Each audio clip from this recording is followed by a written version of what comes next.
Se pripravljamo, predvsem nas tuji trgi silijo v to. Moram priznati, da če bi ostali na področju Slovenije, tega projekta oziroma teh stvari sploh še ne bi počeli. Tako da, podobno kot pri prvem vprašanju, digitalizacija prodajnih procesov za nas je potrebna zaradi tujine, ne pa zaradi slovenskega trga. Najprej da povem, da absolutno, ker se pač srečujemo, mi smo 95% izvozno naravnani, moramo biti vključeni tudi v ta del. Vendar hvala vam za vse te konference, kjer se lahko še bolj naučimo, kaj nam manjka, da smo še lahko boljši. Tako da vključeni smo tako, da poskušajo naši novi kupci ali naši stari kupci čim prej priti do naših informacij, če pa ne, nam pa to povedo, kako moramo biti še boljši, da bojo lahko prišli do teh informacij.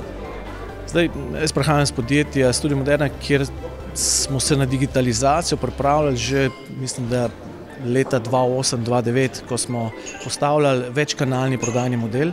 Za nas digitalni prodajni kanali pomenijo zelo velik del prometa, tako da nam je to zelo pomembno, da delujejo v redu, da so prodajno usmerjeni in da so seveda kupcu prijazni. Pa sledite tem trendom digitalizacije, ko se tiče prodaje online? Seveda, večino trendov prenašamo iz drugih trgov. Mi smo na 23 trgih, tako da lahko testiramo različne primere. Večino znanja pa pridobivamo na trgih Zahodne Evrope, predvsem ZDA, kjer ocenjujem, da so na tem področju še nekje 2 do 5 let pred nami. Mi se na njo pripravljamo relativno počasi. Namreč zakaj?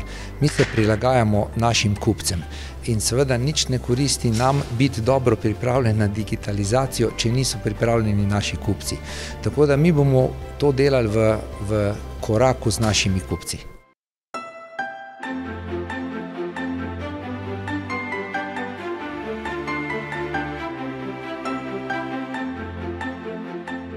No, jaz smatram, da nismo še tako daleč kot v svetu, vsaj po mojih izkušnjah, in da dejansko je stopnja digitalizacije še vedno dosti majhna. Recimo, čisto enostavna izkušnja, e-računi. Mi moramo zdaj e-račune izstavljati, vsi pa hoče od nas PDF file zraven, da ga pripnemo, da si ga lahko izprintajo. Torej, dvomim, da smo toliko daleč, kolikor bi želeli biti. Zdaj, kar slišimo danes na konferencah, slišimo, da smo na tem in da smo res močni in dobri, da smo fleksibilni, da se res znamo hitro prilagajati in da sledimo temu, da znamo zelo hitro dobiti informacijo, ali smo uspešni, kaj spremeniti in tako naprej. Nam še to manjka v lastni blagovni znamki. To pomeni, ker smo se pojavili z blagovno znamko Kozi, nismo se tako dobro pripravili in zato sem tudi prišla dobiti čim več takih informacij, kako lahko na digitalno pristopim hitreje na druga tržišča. Slovenija je premajhna, moramo razmišljati globalno in to nas tudi danes učijo. Tako da mislim, da smo na dobri poti. Slišali smo dosti dobrih zgodb, kjer nas lahko naučijo in vodijo, kako priti do cilja. Jaz mislim, da sledimo. Jaz mislim, da predvsem mlajša podjetja zelo hitro sledijo tem trendom, starejša podjetja, bolj uveljavljena podjetja pa se prilagajajo. To prilagajanje pri starejših podjetjih je malo počasnejše, ker je treba spremeniti tudi kulturo, vrednote in pa filozofijo podjetja, ki jo digitalizacija z vsemi podatki, big data in tako naprej potegne za sabo. No, jaz mislim, da v glavnem sledimo.